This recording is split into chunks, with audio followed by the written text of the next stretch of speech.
So thanks everybody for coming tonight. Tonight is Bitcoin for Beginners plus Trade Bitcoin. So I'm going to talk to you a little bit about the basics of Bitcoin. A little introduction. My name is Puey. I'm CEO and co-founder of Airbits, and we are a tech startup based entirely on Bitcoin here in the San Diego area. We're going to give a bit of an introduction on Bitcoin today, but before we start, I wanted to ask just a quick overview question. How many of you guys, before RSVPing to this event today, have actually heard of Bitcoin before? Let's see, so who hasn't then? Actually, that's going to be interesting. Who has not heard of Bitcoin before RSVPing to this event? Got one, maybe two. Cool. And how many of you guys already own Bitcoin? About half, so hopefully by the end of this week we can kind of change that and get a few more Bitcoin owners out there. Well, cool, let's get started. Question I get the most, what exactly is Bitcoin?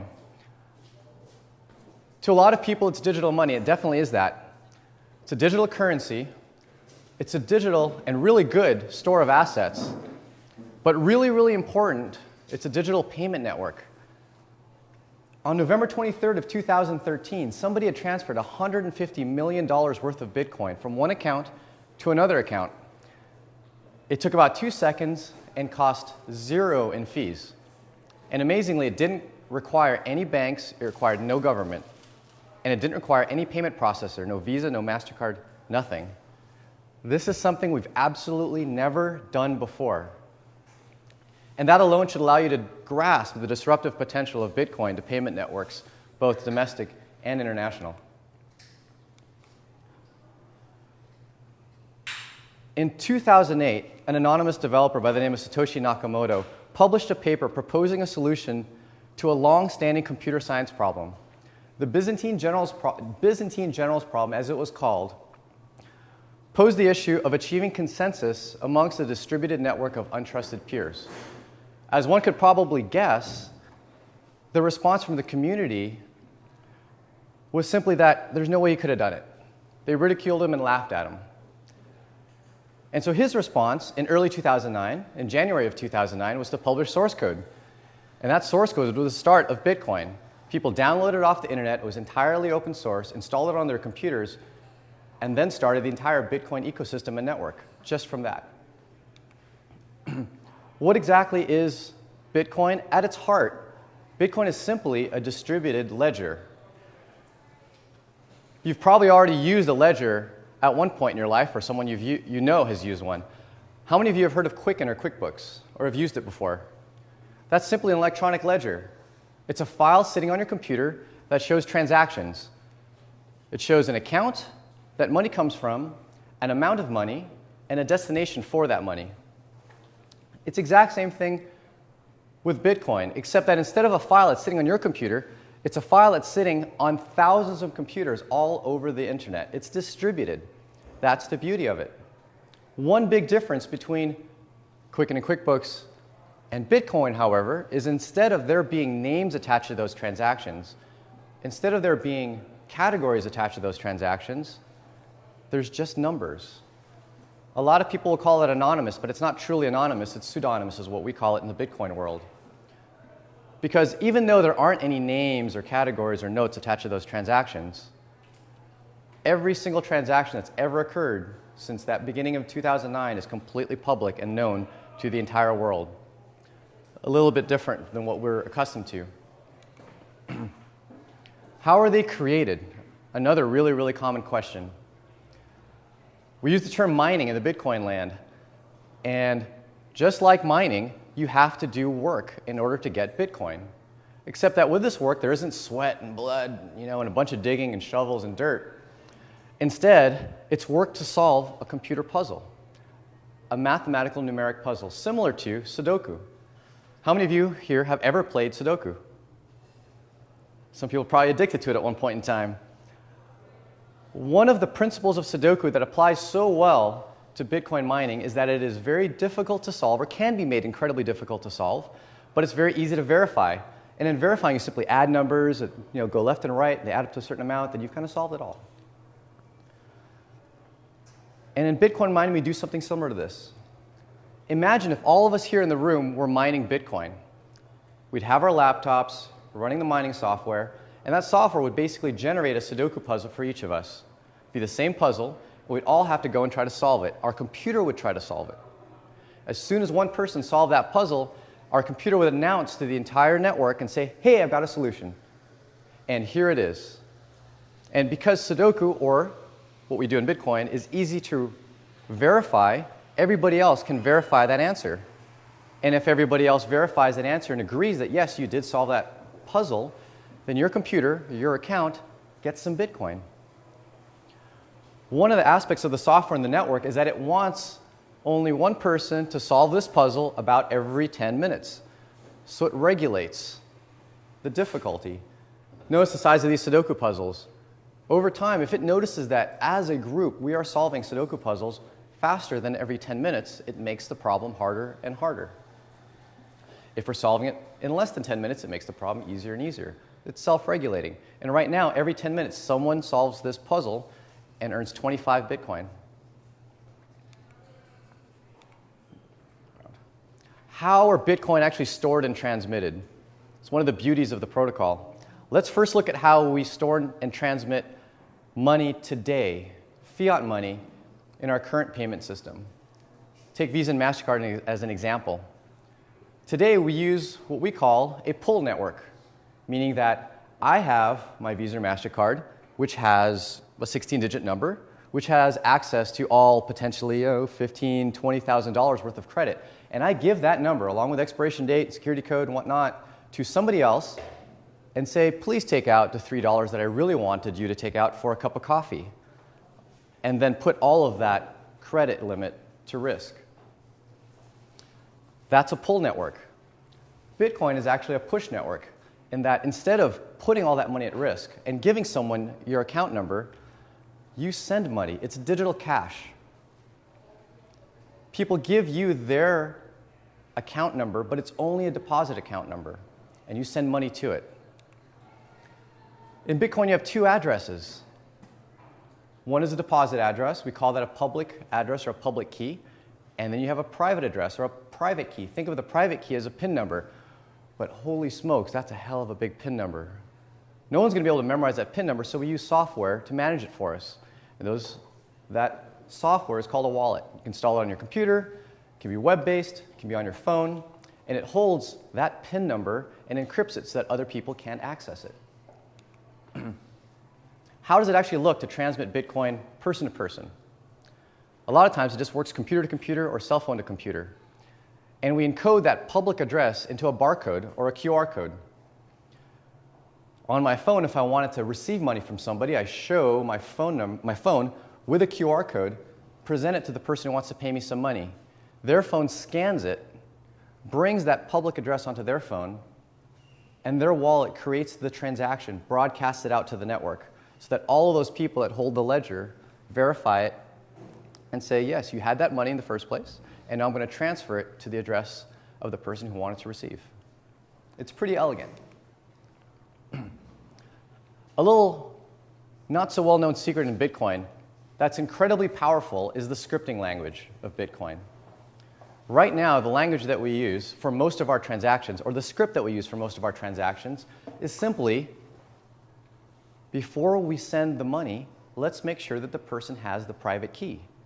Do you actually have this private key? And if you do, okay, we're now going to send the money over to this public address. That private key, or the message signed by that private key, is basically one input into this little script. But we can have several inputs into the script. We're going to have a second input that says, is there a second private key? And now we can require both private keys to be present before we actually send the money. Imagine now a Bitcoin wallet that you share with your wife, and the only way you can spend out of it is if both of you sign this transaction. Imagine if we had a third input that says, okay, we require a key from you, your wife, and your lawyer. Just in case somebody passes away, we can take 2 out of those 3 keys and say, that's what's required in order for you to spend the money out of this account. We're now partially replacing the legal system. What's normally in contract and entrusted by the legal system, we can put in code. Incredibly, incredibly disruptive and incredibly powerful. something not too well known. Now you know a little bit about the Bitcoin protocol. Well, why should you even care about the Bitcoin protocol or Bitcoin in general? Let's take the different demographics one by one. So merchants, this is huge. I've told a bunch of merchants, there's no really good reason why not to accept Bitcoin. Unlike credit cards, you have zero chance of chargebacks. In the credit card world, fraud is huge.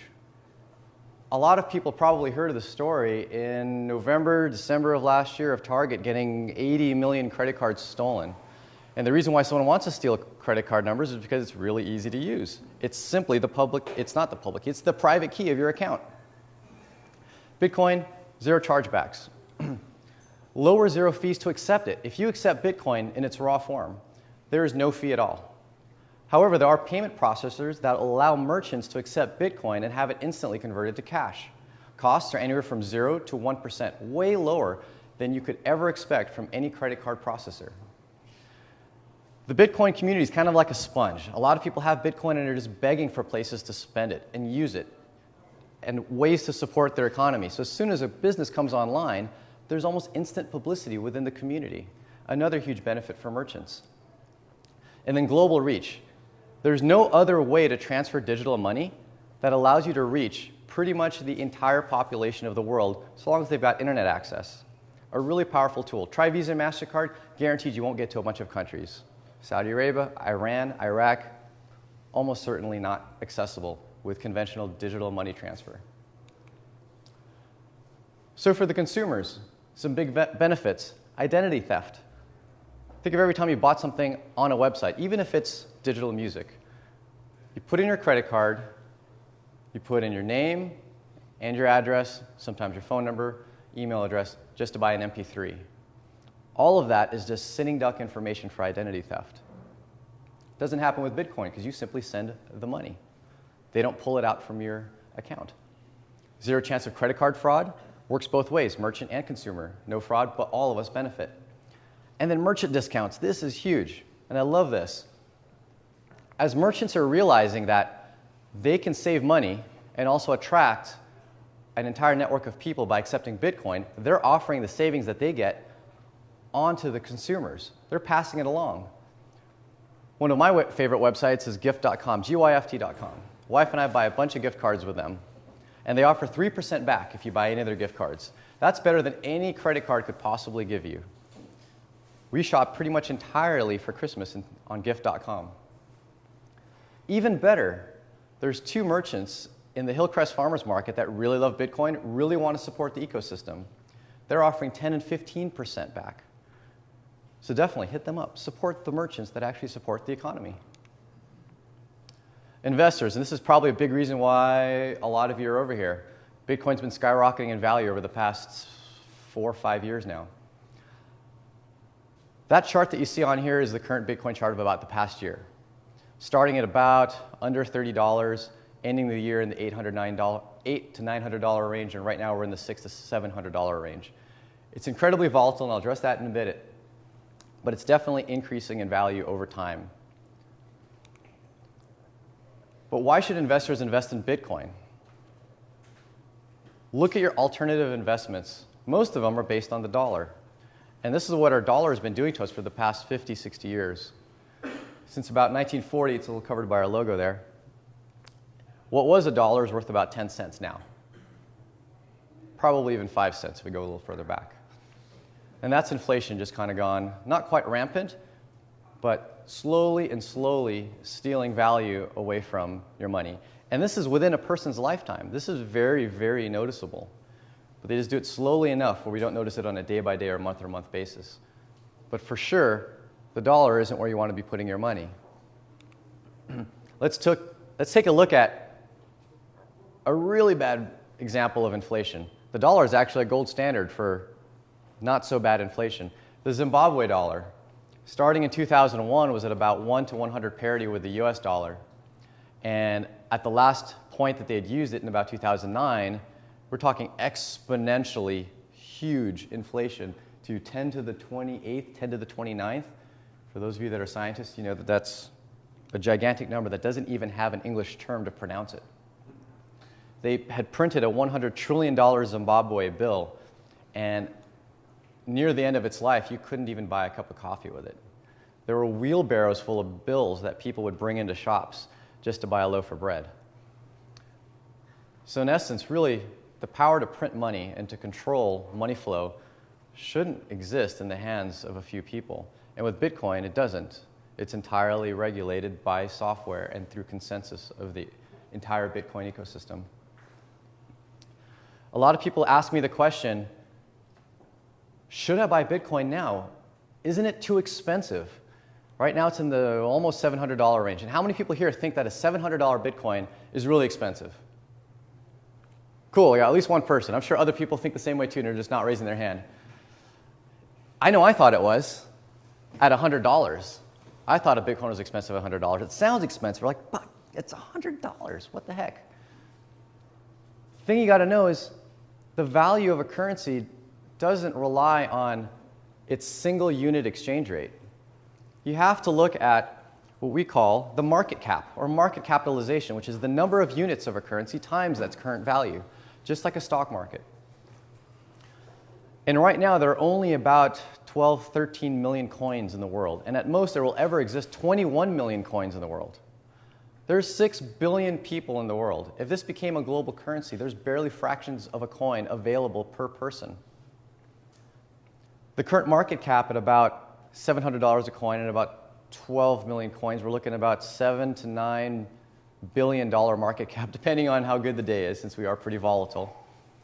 But let's compare that market cap to other stores of assets. Starting this chart, Bitcoin's at the top, that little sliver.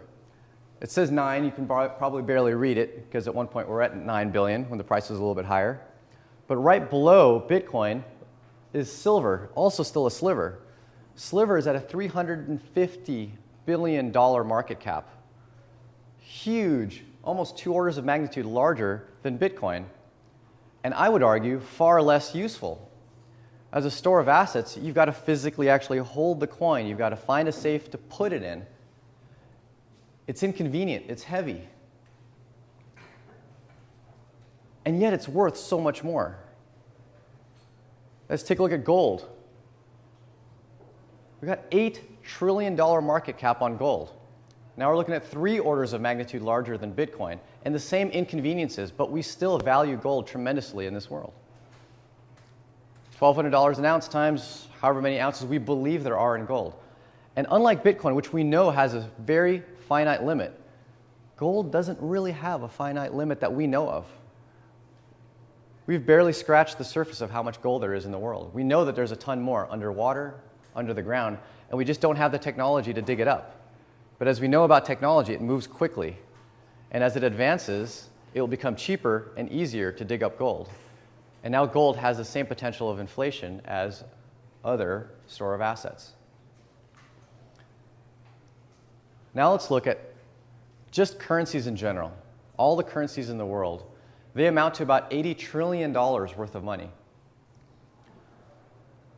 And yet all of those, and those are all government currencies, those are all fiat currencies, which could easily be inflated, unlike Bitcoin.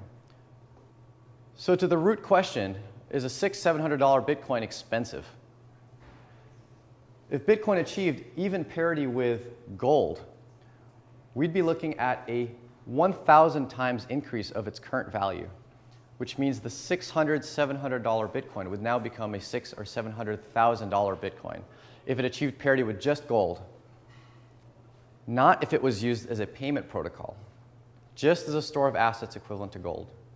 Not if it was used as a global reserve currency. Not if it was used just as day-to-day transaction. So is it an expensive store of assets at $600, $700? I would personally believe not. But once again, I'm not a financial planner. Oops. Computer went to sleep. There we go. Here we go. All right. Back in the action here.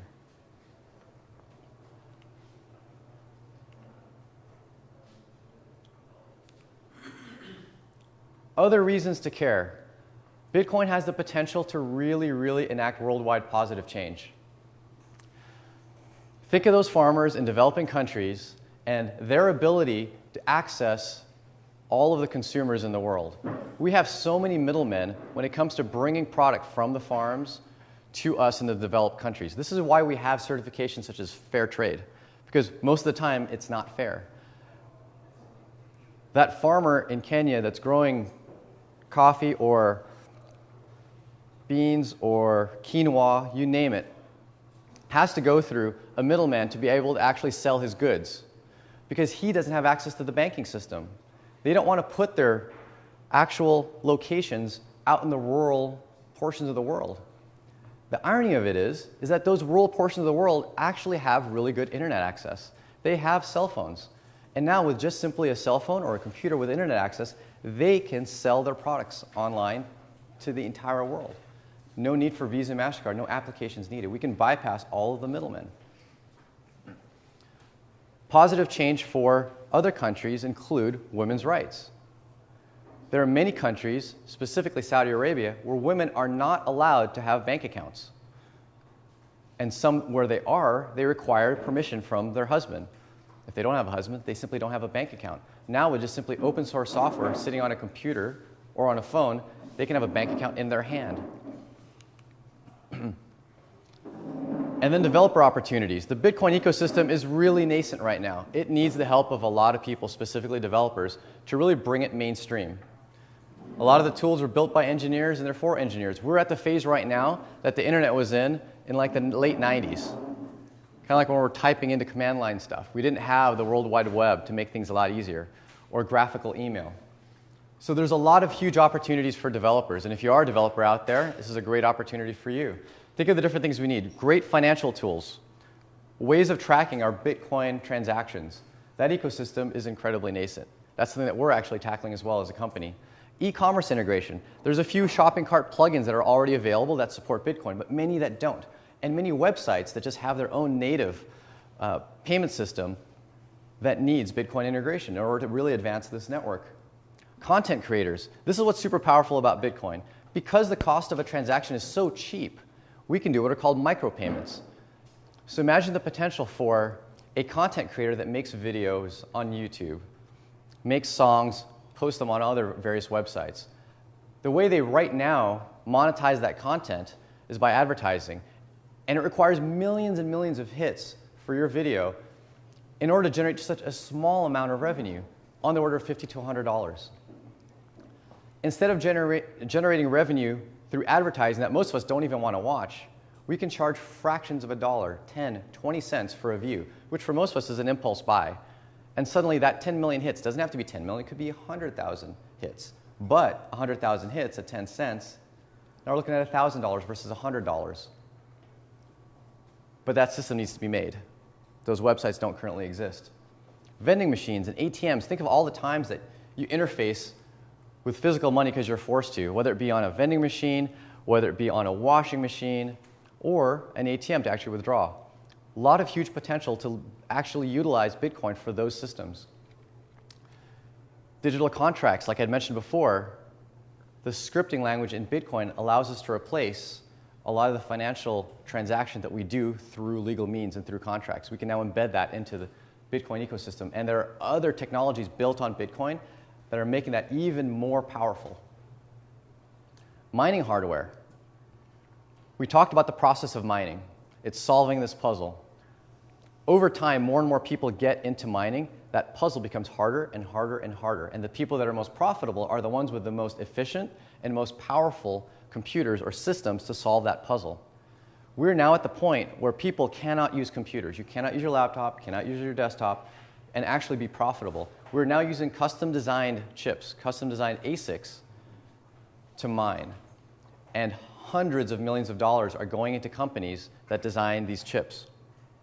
I know people that were from major chip companies such as Qualcomm, NVIDIA, and Intel that have left specifically to go into mining hardware companies. The money's in Bitcoin, people are going to Bitcoin. Gamification, a lot of cool, useful things you can do with Bitcoin. I was sitting with a friend and we were thinking about different ways it could be utilized, and an idea had popped up. One of the complaints a lot of people have when they set up events, such as meetups, is that people RSVP, but they don't show up. what could we do about that? How could we leverage Bitcoin? Well, what if we made people pay a small amount of Bitcoin just to RSVP? $1 is kind of high. Let's say it's 50 cents. And if they show up, they get it back. And if they don't show up, we just give it to everyone that does. Hard to do this with the current payment network, but actually not that hard to do with Bitcoin.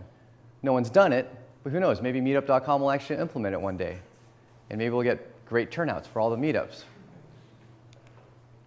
Now let's talk about the actual Bitcoin economy.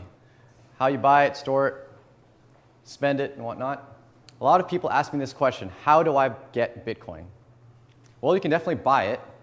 There's great websites to do that. One of them is Coinbase, coinbase.com. They're a venture-backed company, startup in San Francisco.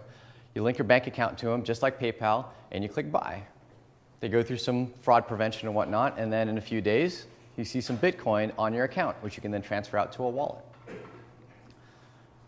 However, I think a better way to get Bitcoin is to get it from other people. We are a peer-to-peer network. Just like Craigslist, you can meet someone at a cafe and say, I'd like to buy some Bitcoin. It transfers in seconds to minutes, and you transfer the cash. Simple as that. I've done quite a handful of transactions that way. But probably the best way to get Bitcoin, as opposed to buying it, is to actually earn it. I'm going to guess that most people here in this room actually earn a living one way or another. Why not earn that living in Bitcoin? You can always transfer some of it to dollars if you don't want to deal with the volatility, but at least you're helping the ecosystem. And it's cheaper to earn it than to buy it, because most of the time if you're buying it, you're going to incur some fees based on the current exchange rate. And then once you have Bitcoin, contribute to the economy and actually spend it. We have a handful of vendors in the world, on the web, and even locally that actually accept Bitcoin, so use it.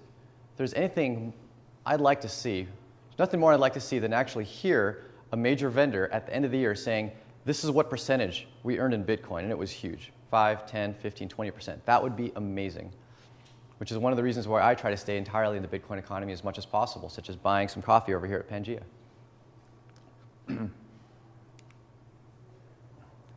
Here's a current list of all of the vendors that we actually have just in the San Diego area that accept Bitcoin. A couple that I'm pretty proud of with respect to my company Airbits are the two on the bottom right, Union Cowork and Top Floor Legal.